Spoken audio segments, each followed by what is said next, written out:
Okay, cool. So let's talk about product discovery. And I will talk about product discovery in the context of 0 to 1. So basically for building new products and startups. So I'm Oleg. I do two things on a daily basis. I either join early stage startups as a first product person. Usually I work with founders and help them build the product out from 0 to 1. And I also started my own agency. Agency is a big word. It's just me. But I work with contractors and stuff. And basically what I do is I do workshops and advisory services regarding product discovery. So I either go to the company and provide a workshop, like usually 2-3 day workshop, or I work with them continuously and basically, like for example, 10 hours a week, and help them implement discovery into their day-to-day process. So since I'm the first one to talk, let's talk about product discovery and what it actually is. So product discovery is actually an iterative decision-making process where we're actually figuring out what to build. And we do it by doing two things. First, identifying opportunities. So basically, explore problem space. And second, validating those ideas with the right customers, so solution space. And one more thing, just to give you the context, I think it's very easy because probably most of you guys are, who is, by the way, here from a product team? Who's working on the product on a day-to-day basis? Okay. So I guess most of you know what product delivery is, so I always say that it's very easy to explain product discovery by comparing it to product delivery, which is basically in product discovery, we are figuring out what to build, and in product delivery, we are actually building it.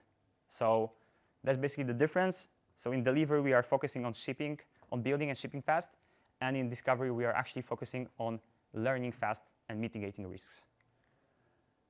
Why it's important? Well, you know that most startups actually don't work out. And actually, the main reason, what you see on the left side, is because there's no market need. So basically, nobody wants them.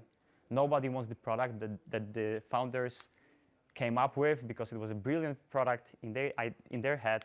But in the end, actually, it didn't turn out to have a market need. So why product discovery is important? Because it can actually help you to lower the risk. And the Nielsen Norman Group, which is a research company, they did a research among 140 companies, 140 projects, and they compared those projects with discovery and those without. And it turned out that actually projects that had discovery implemented, the risk of product failure was decreased by 75%. So you can imagine that it's quite a big decrease in risk. But not to just stay in theory, let me tell you a story. So it was around April 2022. Two founders with over 20 years of experience in the recruitment market. One was the CEO of the global company, another one was a VP for Asia. They decided to build a recruitment platform. So they left the corporate world and decided to build their own digital version of recruitment. But they didn't know how to do that. So they didn't have any idea on how to build a startup, how to build a product from the ground up. So they found me. And they actually reached out and asked me to help them build the product from the ground up. And what we decided to do first is basically focus on the beachhead market. And beachhead market is an expression from actually a military, where you actually go on one beach and you try to dominate the whole land by starting with one place. And that's exactly, in the context of product strategy, actually, is what you do. So you actually focus on a very small niche of the market, and then you dominate it, and then only then you start to go into adjacent markets. So you have examples of a lot of products that are doing that, actually. When we are thinking now about Airbnb, it's a big competition for booking, for hotels, etc. But actually, that's not how they started. So what they did at first, they focused only on providing bed and breakfast for people that came to San Francisco for big conferences. So they saw that when there is a big conference in San Francisco, there's no place actually to sleep. So they decided, okay, let's focus on this market first. They actually dominated this market, and then they grew up to the Airbnb that we know right now. And we did the same thing. So the founders knew that they want to build a digital recruitment platform in the IT sector. And we did a bit of market research where we can actually start. And we decided to start with product management. So only what we were focused on is only product managers, only in Zurich.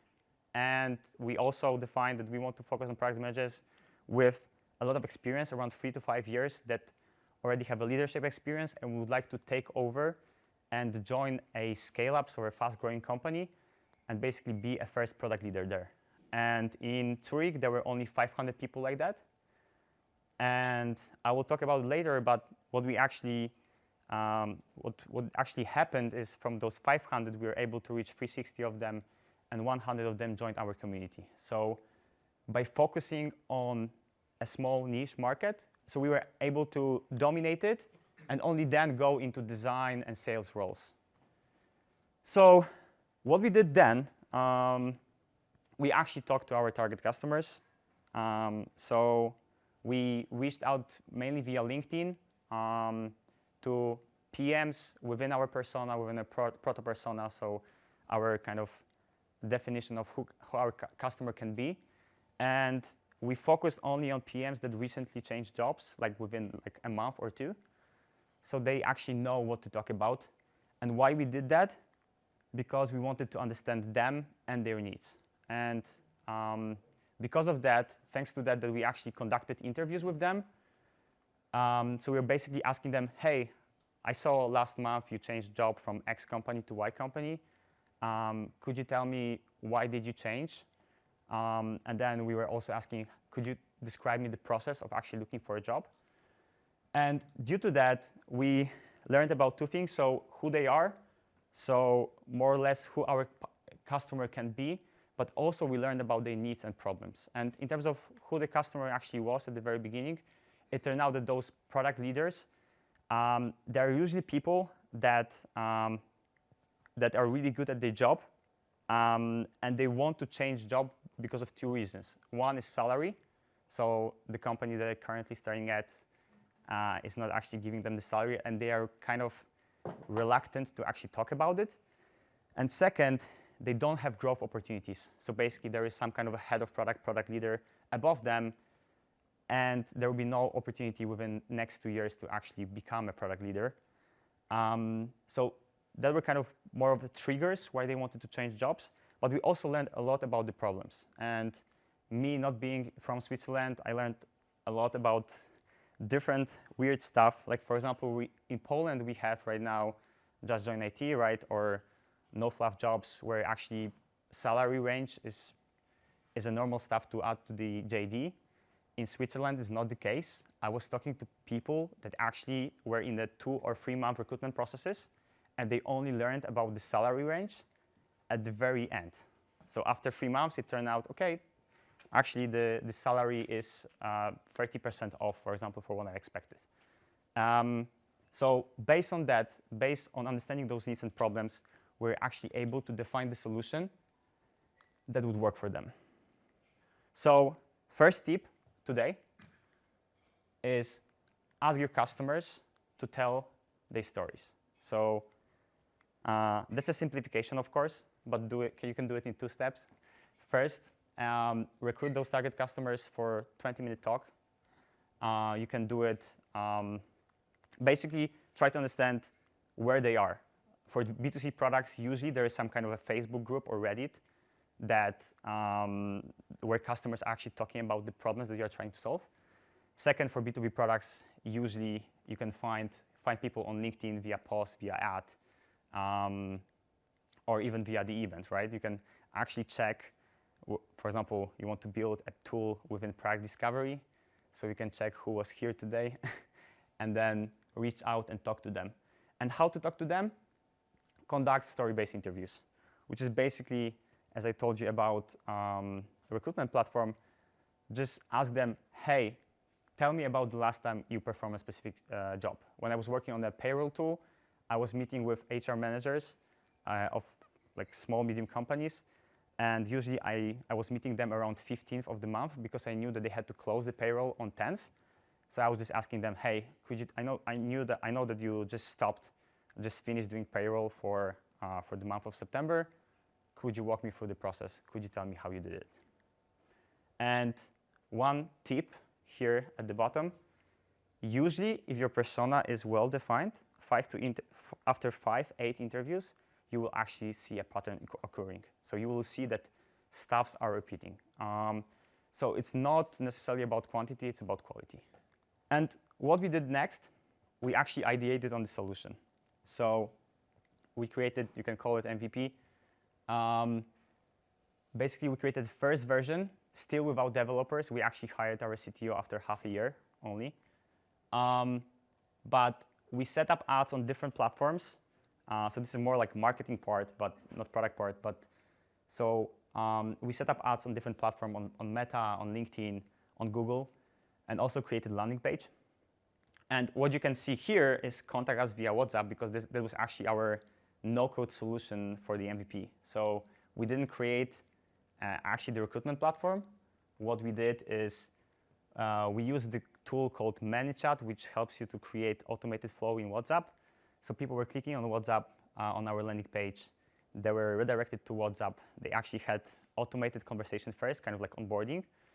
And then they were basically talking to our, let's say, customer support, but basically person responsible for talent pool, for people that are looking for a job. And through that, we were sending links to Calendly. We were sending links to the assessment, et cetera, et cetera. So basically, it was a mashup between a no-code solution and a very manual solution. And why we did that? Because we really wanted to validate our idea, and not only the general idea, but actually hypothesis around it. And few stuff, it's a little bit blurred, but that's on purpose. So what we did, actually, we created it's a matrix of our assumptions. So what kind of assumptions do we have around the product, around the value to the user, around the value to the business, and around feasibility, what we can deliver as a team. And then we basically defined how we want to test it. So what you can see here, in Testing Business Ideas from David Blunt, he provides something like test card. And I like to use it because this is how you can structure an experiment. And few examples of experiments that we run. For example, we run the experiments on the ads. So what's the best way to actually reach our users? It turned out that LinkedIn was the best performing place. But also qualitatively, we learned what's the best place to reach them. We were also checking the onboarding funnel, what works, what doesn't. For example, a big hypothesis for us was that we wanted to assess talents based on the cognitive and behavioral skills. So basically, are they able to, for example, solve problems in a workplace? And of course, whenever you join a platform, probably you joined a few platforms like that, and you have to do a test. Usually people churn. Usually people don't want to go through. So we wanted to check whether it works or not. And our hypothesis was that the least amount of time they spend is basically the better the experience will be. And we were using the provider that basically created games. So you were playing basically mobile games. And based on that, you were assessed on how good are you at problem solving. And at first, we only had one game. Conversion was quite high. It was like 84%, so it was quite good for what we expected, around 60. But second, what we learned from qualitative interviews is that people actually expected more games, because after playing one game, they thought, OK, one game will not actually assess whether I'm good at problem solving or not. So what we did then, we iterated and tested with number of games, and we actually landed at 3 games. And conversion stayed the same. People were more happy, and people trusted more the assessment. So, and that's not only us. I have here a few examples of startups that actually experimented before building. So the first one is us. So it's ads. But I wanted to just show you some examples of products and examples of experiments that you can run. So you can, of course, do ads and check the conversion to landing page. On the landing page, you can have a lot of startups do that, right? A wait list, a sign up. So basically, you just give email and you sign up. And of course, these two are only declarative. So you just kind of know whether there is a demand for the product or not. You can also do a smoke test. A smoke test is basically kind of a fake path that you create and buffer when they started. It's a marketing tool. When they started, they actually created on the landing page plans and pricing button, but they didn't have plans and pricing. They just showed this message that, hey, we are not yet ready yet, but if you want to sign up and learn about pricing, you can sign up here. And probably one of my favorite examples, I don't know, how many of you actually know what Amazon Dash is? Only one person, okay? So I have to explain. But basically, Amazon came up in the past with this brilliant idea to create small products. For example, if you are, for example, a guy and we want to shave, you would actually stick this Gillette button in your bathroom next to the mirror. And every time you would like a new set of razors, you would click on it, right? And people were like bashing at Amazon that this is the stupidest idea ever.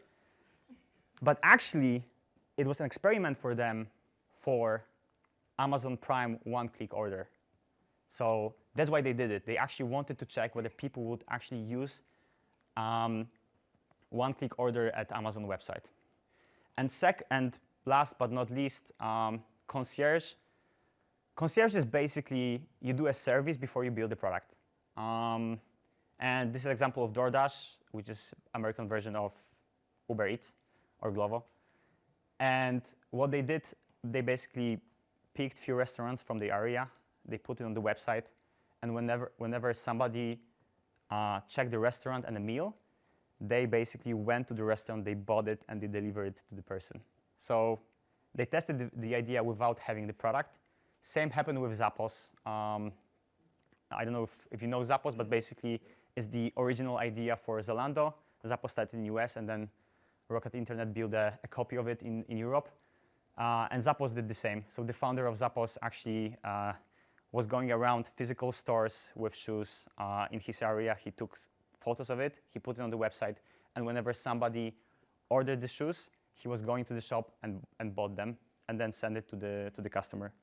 So you can always test, and I always have questions during the workshops or for my clients like, we are, this B2B business, we really cannot test, etc.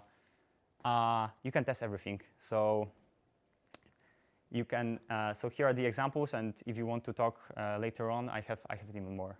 So the next tip: every idea is a hypothesis, so test it. And here is something I show my clients, so you can also have a sneak peek. This is like my approach to basically testing the ideas. So you have ideas coming in, then you do assumption mapping, so the map that you saw. So you basically identify what are the risks around value to the users, value to the business, around feasibility, whether we can do it or not. And then you do demand validation. Demand validation, basically those smoke tests, those landing page, those ads that you saw, to get actually the declarative test first. And then you can do the proper test and experiments like you saw with Concierge or single feature MVP. And of course, after a release, you should always also test and check whether the idea makes sense or not. And along the way, you have three choices, basically. You can kill it. Also, a big startup idea can be killed, and I think it's a good thing. I don't know how many of you know how Slack started. Does somebody know and wants to share? So they actually built a game first. And since they were a remote team, they built an engine to communicate with each other.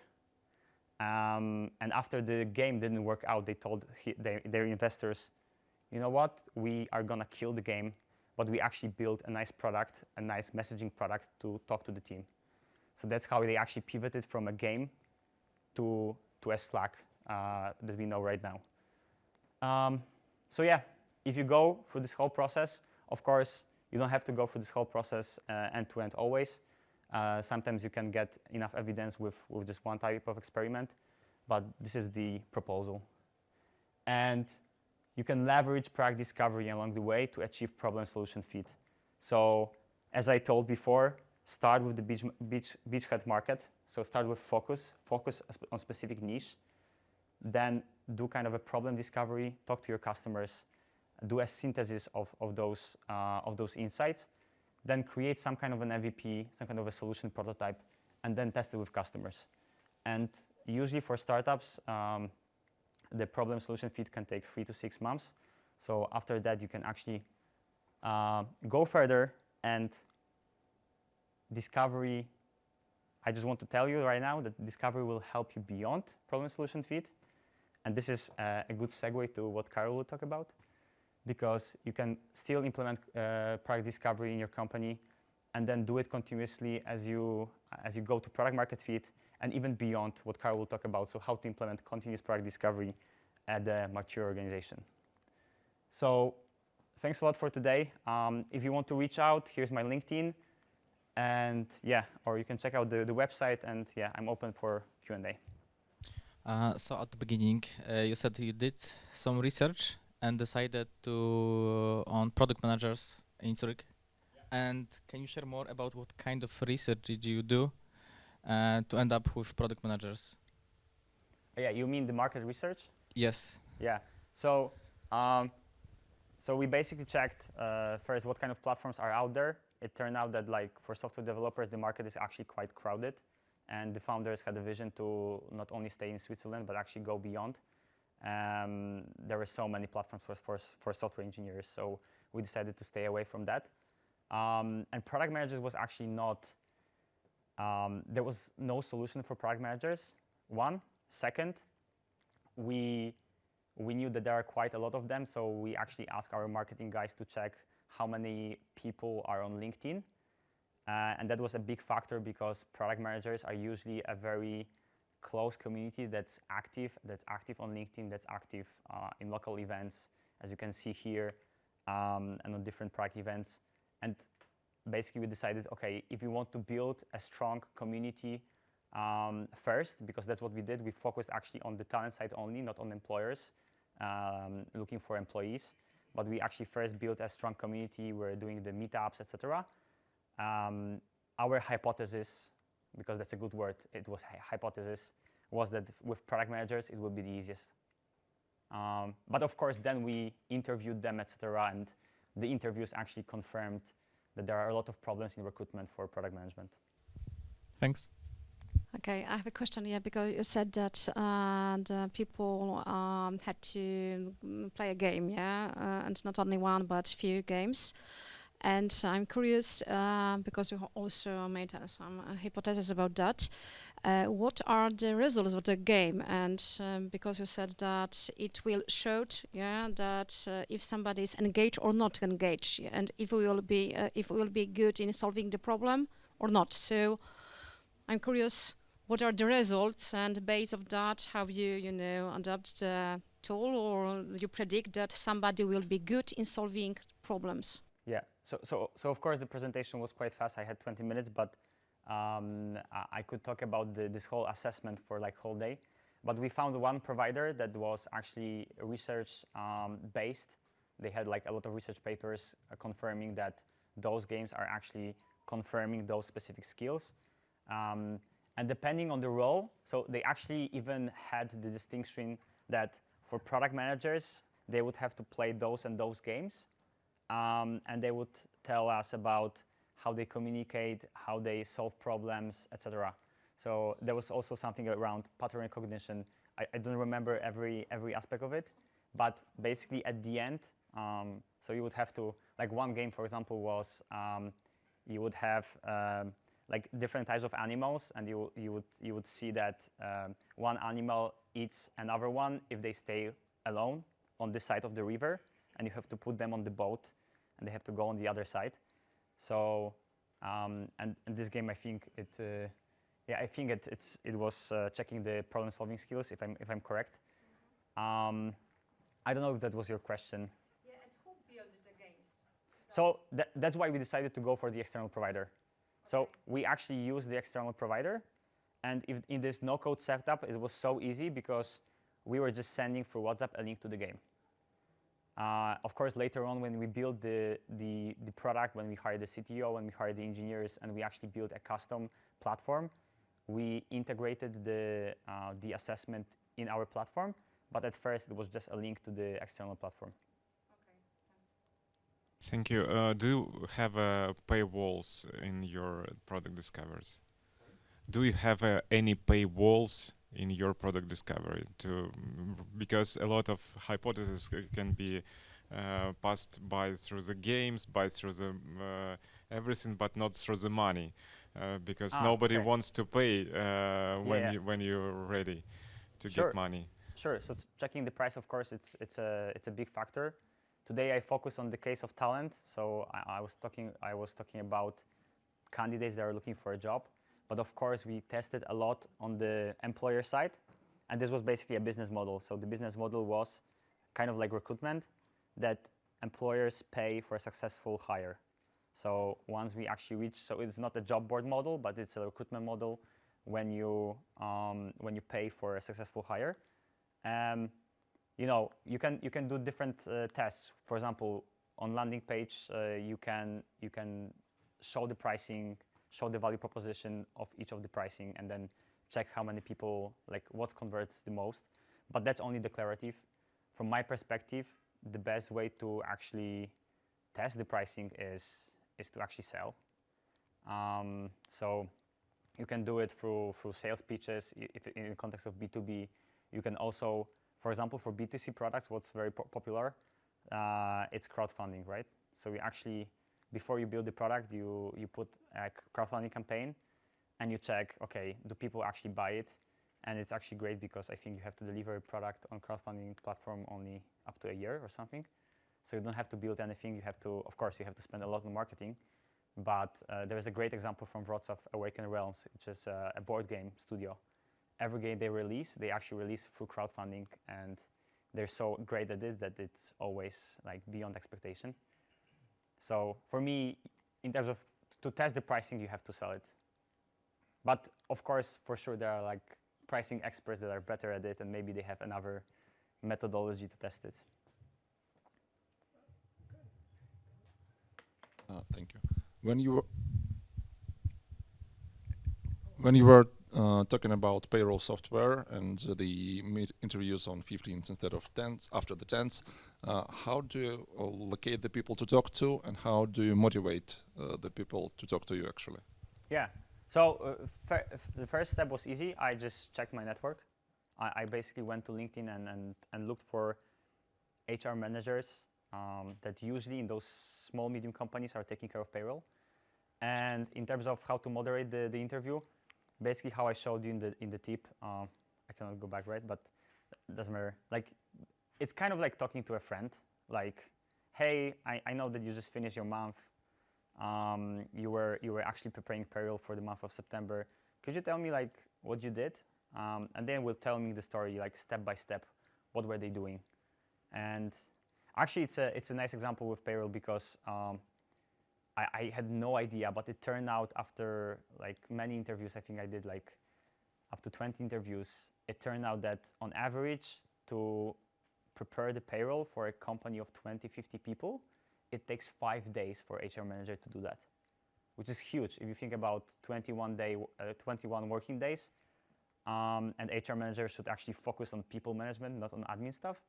I saw an opportunity that, if I decrease it by 2 days, it'll be amazing. Thank you. Yeah, sure. One more. So my question is, what if your product was a service? It was not like a website, or like the main product is just a service that can be done even without a website, can be done maybe with some Facebook page or something. Have you done some product discovery for a service, or is it possible to do like a product discovery for a service, just to see if this service would have like a viable business case in the market? I think so. I think the only difference is products have to be scalable, right? Whereas service is not. So of course it can be somehow, but not to the extent of product. So I think it all applies. Understanding your users by talking to them, doing different experiments, like even doing like a sales call or putting yourself out there to different places to test your service offering. It can be always done, I think. So have you seen something like this before, or it just mostly it was so products? what I've seen is people starting with service first and then going to the product. So there's actually a great slide. If you typed in Google productized service, it's basically the concept of, hey, I go from custom service to productized service, which is basically like I have a few specific propositions and I don't accept anything outside of it. And then you build a product. I was helping at the beginning of this year a nice company, if there are parents here around. It's called Wycieczkomat. So they're actually organizing school trips. And their vision is to be a fully fledged product, but they started basically as a travel agency. And what they are doing right now, they are productizing the service. So they are productizing the travel agency by doing a lot of automations. Using tools like Make, Zapier, to actually just connect databases between each other, etc., to make it faster. So they became a more efficient travel agency, but their vision is to become a product. Okay, thank you. Thank you so much. Ladies and gentlemen, Oleg Uznański. Thanks a lot.